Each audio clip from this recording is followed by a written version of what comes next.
एक लड़के को एक 26 वर्षीय लड़की के केस में सजा होनी थी। उस लड़के के ऊपर यह आरोप था कि उसने उस 26 वर्षीय लड़की का बड़े ही बेरहमी से होटल के कमरे में कत्ल किया है। वो लड़का कोर्ट परिसर में अपने परिवार के लोगों के साथ, अपने वकील के साथ, सबके साथ जैसे ही वो कोर्ट परिसर में पहुंचता है, वहां जो महिला जज होती है, जैसे ही वो लड़का उस महिला जज को देखता है, उसके आंसू निकलने लगते हैं।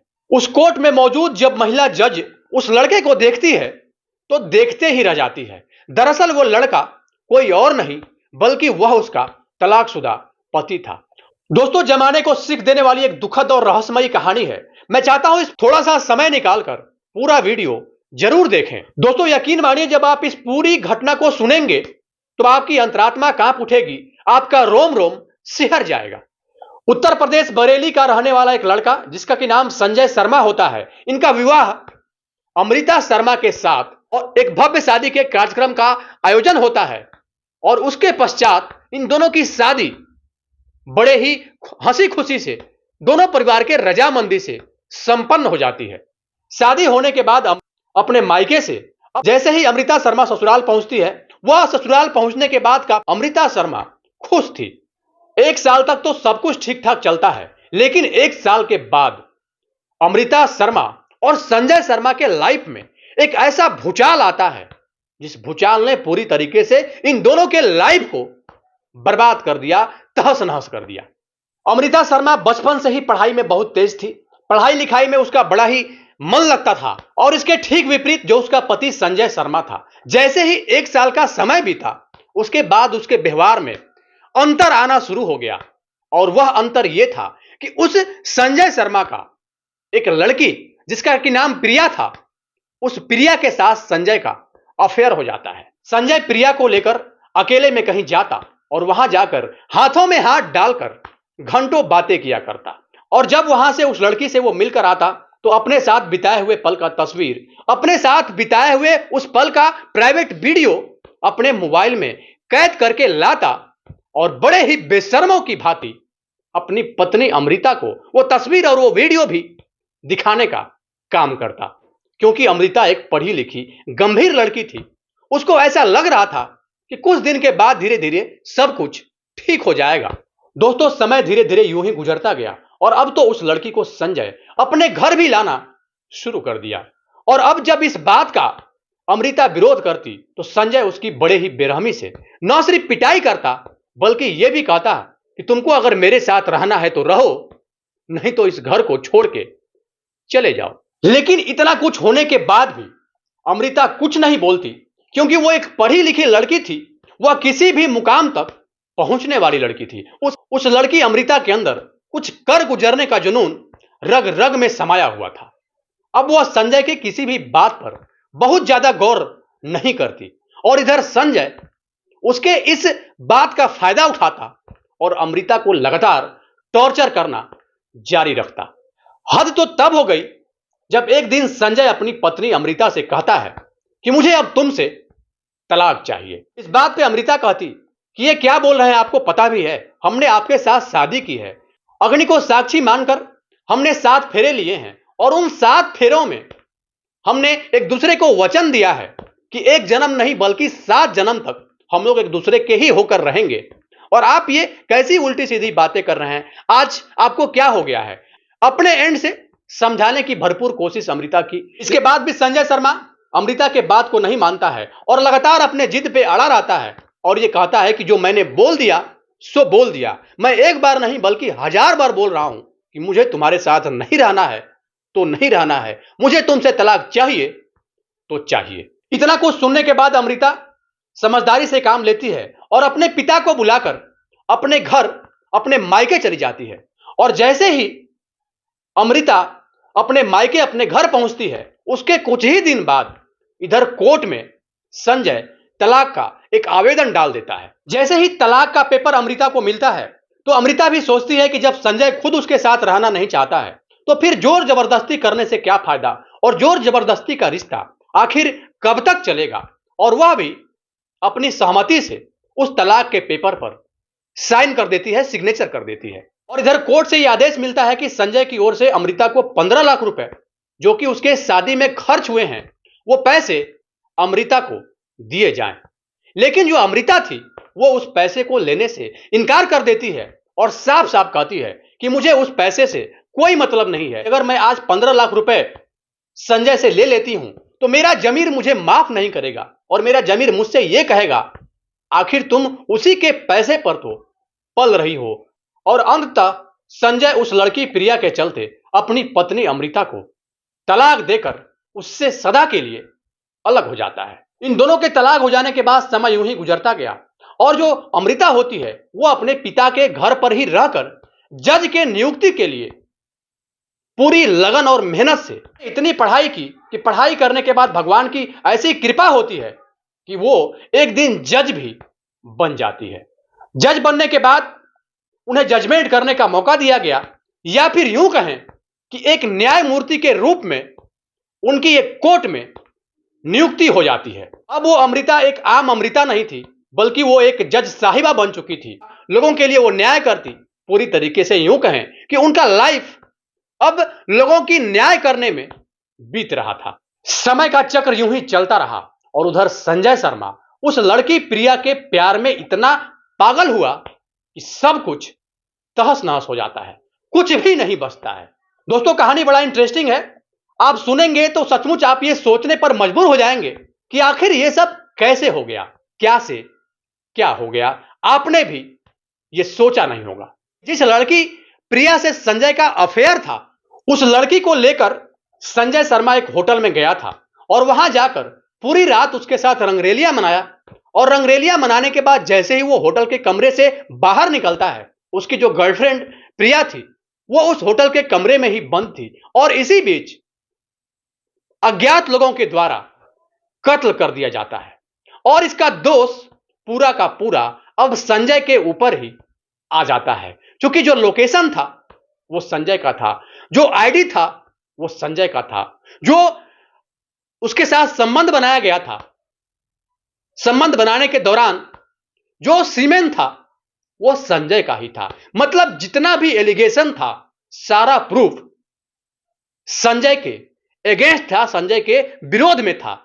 जब यह मामला कोर्ट में जाता है तो जो पुलिस की प्रारंभिक कार्रवाई होती है, अनुसंधान का जो काम होता है, सारे वहां से साक्ष्य कलेक्ट किए जाते हैं। लड़की प्रिया के घर वालों के द्वारा 302 का मुकदमा संजय के अगेंस्ट ही दर्ज किया जाता है और उस घटना स्थल पर से ही संजय की गिरफ्तारी हो जाती है और यह केस अब लगातार चलने लगता है। और एक समय वो भी आ जाता है जब 302 के मुकदमे में संजय के केस का फाइनल सुनवाई था, फाइनल जजमेंट था और जजमेंट करने का मौका किसी और को नहीं बल्कि उसकी तलाकशुदा पत्नी अमृता शर्मा को दिया गया था।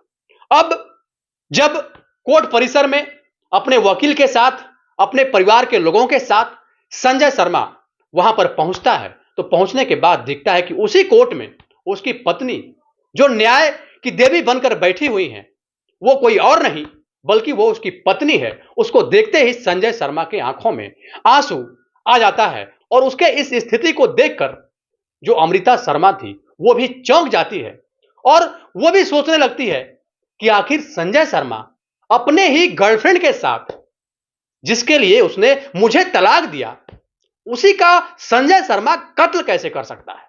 वह भी अब इस बात को लेकर आश्चर्य में पड़ी हुई थी और उसको भी इस बात पे भरोसा नहीं हो रहा था।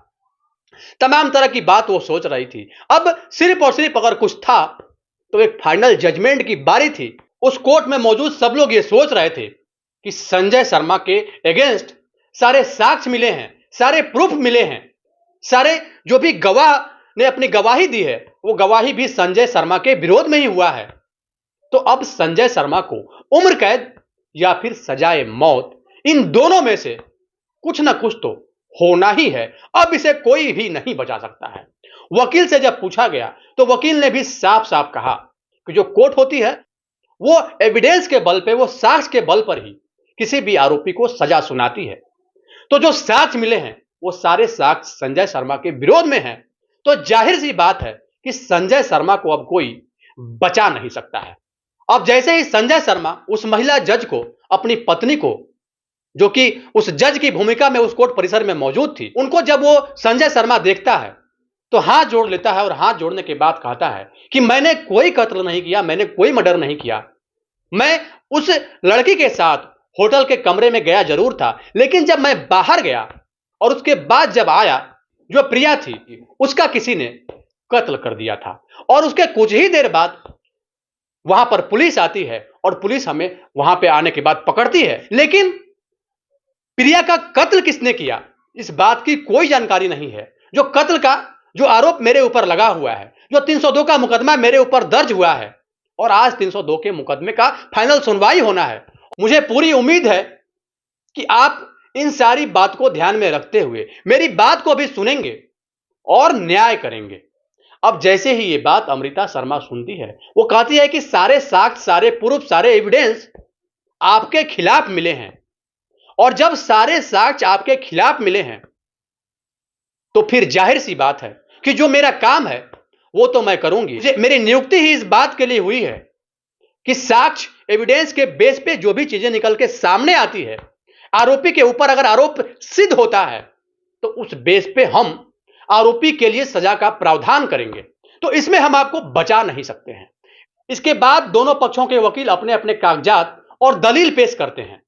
कोर्ट के अंदर दोनों पक्षों के वकील अपनी अपनी बहस कर रहे थे और इधर संजय शर्मा दोनों हाथ जोड़कर, आंखों में आंसू लेकर, टकटकी लगाकर अपनी पत्नी, न्याय की मूर्ति, जो जज की भूमिका में उनकी तलाकशुदा पत्नी विराजमान थी, बैठी हुई थी, उनको आशा भरी नजरों से देख रहा था, मानो अंतरात्मा से यह कह रहा था कि मैं निर्दोष हूं, मुझे बचा लो। अब अमृता को अपने ही पति को इस हालत में देखकर दया आ जाती है। वो कहती है कि 1-2 डेट और बढ़ा दी जाए, कुछ सबूत इस पूरे केस में है, इसे मैं बारीकी से देखती हूं, इसके बाद फिर मैं अपना जजमेंट सुनाती हूं। इसके बाद संजय शर्मा हाथ जोड़कर फिर से कहता है कि मुझे माफ कर दो, मैंने कोई भी कत्ल नहीं किया है। इस बात पे अमृता कहती है कि माफ ऐसे नहीं किया जाता। जो कोर्ट होती है सारे साक्ष्य और सारे सबूत को ध्यान में रखते हुए ही आरोपी के लिए सजा का प्रावधान करती है। अभी भी आपके पास समय है, अगर आप अपनी बेगुनाही का कोई साक्ष्य, कोई प्रमाण मुझे दे दें तो फिर आपको सजा नहीं होगी। आप कोर्ट समाप्ति के बाद एक बार पेशकार से बात करना, वो सारा कुछ आपको गाइड कर देंगे। अमृता उस पेशकार से बता देती है कि इसे मेरा प्राइवेट नंबर दे देना और कहना कि मुझसे ये शाम में मेरे बंगले पर मिले। शाम होते ही कोर्ट समाप्ति के बाद संजय उस दिए हुए नंबर पर कॉल करता है। अमृता शर्मा यानी कि उसकी तलाकशुदा पत्नी, जो अब जज की भूमिका में थी, वो कॉल पिक करती हैं और कहती हैं कि सुबह 8 बजे आप मेरे दिए हुए इस एड्रेस पे, ये मेरा बंगला है, ये मेरा घर है, यहां पर आके सुबह कल 8 बजे मुझसे आप मिलो। फोन पर मैं बहुत ज्यादा बात नहीं कर सकती। और ध्यान रहे, अगर आप किसी को भी कुछ भी बताने की कोशिश करेंगे तो आपको हम फांसी भी लगवा सकते हैं। कानो कान इस बात की खबर किसी को ना हो कि आपसे हमारी बात हुई है या फिर आपको हम अपने बंगले पर या अपने घर पर बुलाए हैं। संजय शर्मा अगले दिन कल होके सुबह 8 बजे अमृता शर्मा के घर पहुंच जाता है। अमृता उसे अंदर बुलाती है और संजय अब जैसे ही अंदर जाता है फिर से वो अपना हाथ जोड़ लेता है और हाथ जोड़ने के बाद कहता है कि मुझे माफ कर दो, मेरा कोई दोष नहीं है, पता नहीं उस लड़की को किसने मारा, मेरा हकीकत में कोई दोष नहीं है, मेरा आप भरोसा कीजिए। इस बात पे अमृता कहती है, संजय आपने अपने लाइफ में किसी के साथ जरूर गलत किया होगा, जरूर आपने किसी के साथ चीट किया होगा। इस बात पे संजय कहता है कि हां, मेरी गलती जरूर है कि मैंने शादी करने के बाद आपको कभी पत्नी का प्यार नहीं दिया, आपको अंततः अपने घर से निकाल दिया, आपको ठुकरा दिया और आपको तलाक देकर सदा के लिए अपने लाइफ से भी अलग कर दिया। यही मेरी लाइफ की सबसे बड़ी गलती है। इस बात पे अमृता कहती है, संजय आपने जो भी कुछ मेरे साथ किया वो बिल्कुल ठीक किया, क्योंकि लाइफ हमेशा एक दूसरे को समझने से ही आगे बढ़ती है। आपकी मर्जी, आपका फैसला, मुझे आपके उस फैसले से कोई दिक्कत नहीं है, कोई अफसोस नहीं है, कोई इस बात का मुझे मलाल नहीं है कि आप मेरे लाइफ में नहीं हैं। उस समय मेरी कोई गलती नहीं थी। आप उस लड़की प्रिया को मेरे सामने लाते, मेरे सामने ही उसके साथ अश्लील हरकत करते, मेरे सामने ही उसके साथ बात करते, और तो और उसके साथ जो आपका प्राइवेट तस्वीर होता, उस तस्वीर को भी मुझे दिखाते। भला ये सारा कुछ देखकर कौन ऐसी पत्नी होगी जो अपने पति के साथ रहना स्वीकार करेगी? लेकिन उसके बाद भी मैं आपको कुछ नहीं बोलती थी। मुझे ऐसा लग रहा था कि धीरे धीरे सब कुछ ठीक हो जाएगा, लेकिन ये मेरा सोचना कहीं ना कहीं उस समय गलत था। मैं आपको मौका तो देना चाह रही थी, लेकिन शायद आप उस मौका को लेना ही नहीं चाह रहे थे। आप उस लड़की के प्यार में इतना पागल थे। जब उस समय मैं इस बात का विरोध की, तो उल्टा आपने सारा दोष मेरे ही ऊपर मढ़ दिया और मेरे ऊपर दोष लगाकर मुझे सदा के लिए उस घर से निकाल दिए। उस समय आपने ये बिल्कुल नहीं सोचा कि मैं आपकी पत्नी हूं। आपने मुझे शादी करके अग्नि के मध्य 7 फेरे लेकर, 7 वचन लेकर आपने मुझे अपने घर लाया था। आपने उस समय मुझे इतना परेशान किया, लेकिन फिर भी मैं झेलती रही। अब आप मुझसे क्या चाहते हो? उम्मीद क्या है? अब मैं क्या कर सकती हूं आपके लिए? संजय आंखों में आंसू लेकर रोने लगता है और रोते हुए अमृता का पैर पकड़ने की कोशिश करता है, लेकिन अमृता उसको रोक लेती है और कहती है, रुक जाओ, ये सब करके मुझे पाप का भागी मत बनाओ। इस बात पे संजय कहता है कि मेरे रहते हुए भी, तुमसे शादी करने के बाद भी मैं बाहर मुंह मार रहा था, लेकिन मैं सच बता रहा हूं, मैंने उस लड़की का कत्ल नहीं किया और मुझे इस बात की भी जानकारी नहीं है कि आखिर उस लड़की का कत्ल किया तो किया किसने। मुझे यह भी नहीं मालूम कि मुझे सलाखों के पीछे किसने पहुंचाया। मुझे यह भी नहीं मालूम कि जब मैं प्रिया के पास था, उसके शव के पास था, तो पुलिस को इस बात की सूचना किसने दी और पुलिस वहां कैसे आ गई। मुझे कुछ भी नहीं मालूम। अब आप ही मुझे बचा सकती हैं और कुछ नहीं। अगर आप चाहें तो मुझे अपना भी सकती हैं, क्योंकि अब मैं अपनी गलती पे शर्मिंदा हूं। इस बात पे अमृता कहती है कि उम्मीद अपनाने की छोड़ दो, क्योंकि अब आप तलाक ले चुके हो, सब कुछ कर चुके हो। शायद अब आप इस बात को भूल चुके हो कि अब आप अपनी पत्नी के सामने नहीं, बल्कि एक न्यायमूर्ति के सामने, बल्कि एक जज के सामने बैठे हो। अब आपको कुछ सबूत जुटाने होंगे, आपको कुछ प्रमाण देना होगा अपने बेगुनाही का।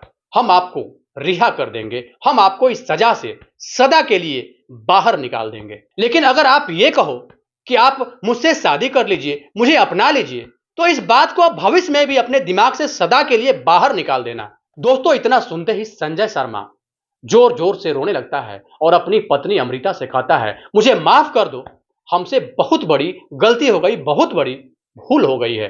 क्योंकि मैंने आपके साथ अभी तक सिर्फ और सिर्फ अगर कुछ किया तो वो बुरा ही किया, उसका नतीजा मुझे आज भोगना पड़ रहा है।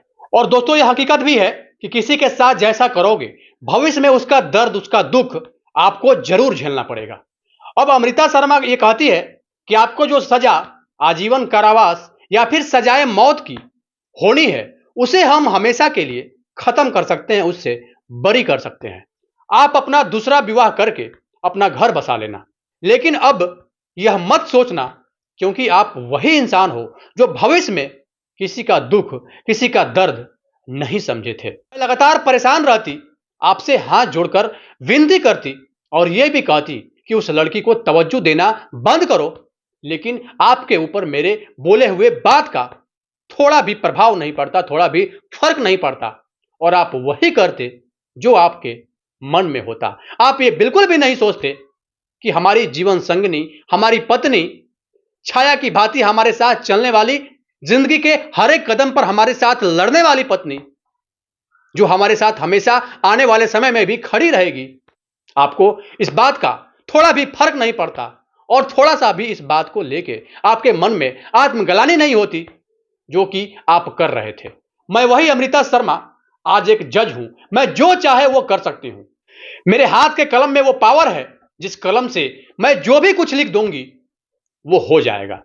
मैंने आपको कुछ समय के लिए अपना पति माना था, अपना सर्वस्व छोड़कर आपके घर सदा के लिए आपके साथ रहने के लिए आई थी, लेकिन आपने अपना पति धर्म थोड़ा भी नहीं निभाया। आपने हमें खुद से सदा के लिए अलग कर दिया और आपने हमसे एक बार भी यह नहीं पूछा कि आखिर मैं क्या चाहती हूं, मेरी क्या इच्छा है। अब आप मुझसे यही उम्मीद रखो कि मैं आपकी सजा माफ कर सकती हूं और आपके लिए मैं कुछ भी नहीं कर सकती हूं। तब संजय हाथ जोड़कर कहता है कि बस आप इतना ही कर दो कि मुझे इस केस से बाहर निकाल दो। अमृता यानी उस कोर्ट की जज साहिबा कहती है संजय से कि ठीक है, जाओ, जो भी होगा कल कोर्ट में देखा जाएगा। इतना कहने के बाद जैसे ही कल होके कोर्ट लगता है, अमृता शर्मा उस कोर्ट में उसी केस से संबंधित कुछ ना कुछ पॉइंट निकालकर उसे निर्दोष साबित करने के बाद उस केस से संजय शर्मा को हमेशा के लिए बरी कर देती है। अब जैसे ही वह कोर्ट से बरी होता है, अगले दिन मिठाई लेकर संजय शर्मा फिर से अमृता शर्मा के सरकारी आवास पर पहुंच जाता है और कहता है कि जज साहिबा, आपका यह एहसान मैं आजीवन याद रखूंगा, लीजिए मिठाई खाइए।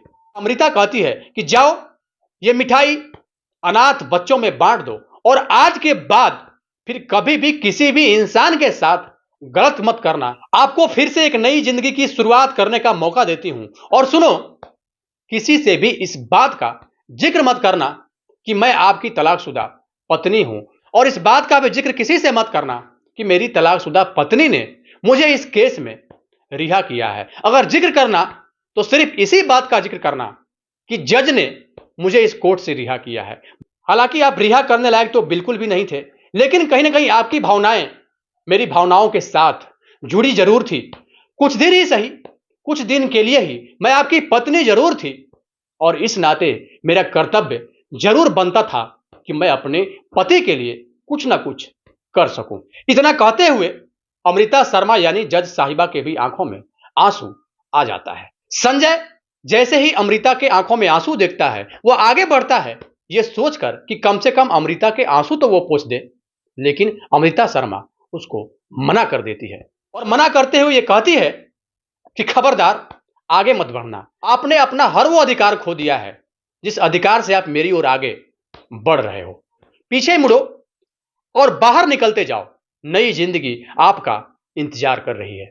इतना सुनते ही संजय शर्मा चुपचाप वहां से निकल जाता है और इधर अमृता तब तक संजय शर्मा को देखते रहती है जब तक संजय अमृता के आंखों से ओझल ना हो गया।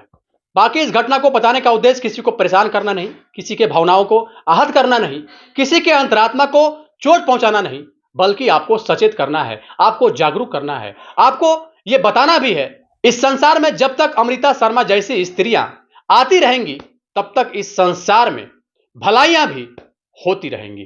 कहा गया है ना कि 100 दोषी छूट जाए लेकिन एक निर्दोष न फंसे। बाकी इस घटना को लेकर आपकी क्या राय है, अपनी राय निष्पक्षता के साथ कमेंट बॉक्स में जरूर दें और यह भी बताएं कि संजय शर्मा प्रारंभ के दिनों में क्या सही किया था अमृता शर्मा के साथ, और अमृता शर्मा ने जज बनने के बाद अपने तलाकशुदा पति संजय के साथ जो किया, क्या वो सही था या गलत। अपनी राय निष्पक्षता के साथ कमेंट बॉक्स में